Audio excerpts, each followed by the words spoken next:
চাচু আজকে বাংলাদেশের ক্রিকেট খেলা খেলা দেখতা না? কি করলি আজকে নাই বাংলাদেশে কি খেলা বাংলাদেশে খেলা দেখবি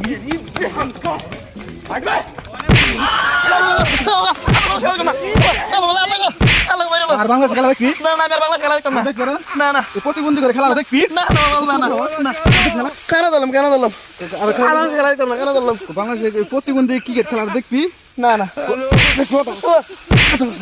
না না না দেখতাম না দেখতাম না দেখতাম দেখতাম না বাংলাদেশের খেলা জীবনে দেখতাম না ক্রিকেট ভালো খেলা করে কো বাংলাদেশের ক্রিকেট খেলা জীবনে দেখতাম না। ওই আজকে ফুটবল খেলা আছে ফুটবল খেলা দেখবি আজকে ফুটবল খেলা দেখতাম ভালো করে কো ফুটবল খেলা দেখবো আজকে বাংলাদেশের আর জীবনও ক্রিকেট খেলা দেখতাম না আজ জীবনে ক্রিকেট খেলা দেখতাম না। মন থাকবো হ্যাঁ বন্ধ থাকবো যা হুড়ো মাথা সুতো ক্রিকেট খেলা দেখতাম না মাথা সুতো প্রতিবন্ধী খেলবা না তোর মানে খেলবা জায়গা এর লাগে মাইকন লাগে আমার আর যদি বাংলাদেশের খেলা দেখতাম ফুটবল খেলা দেখতাম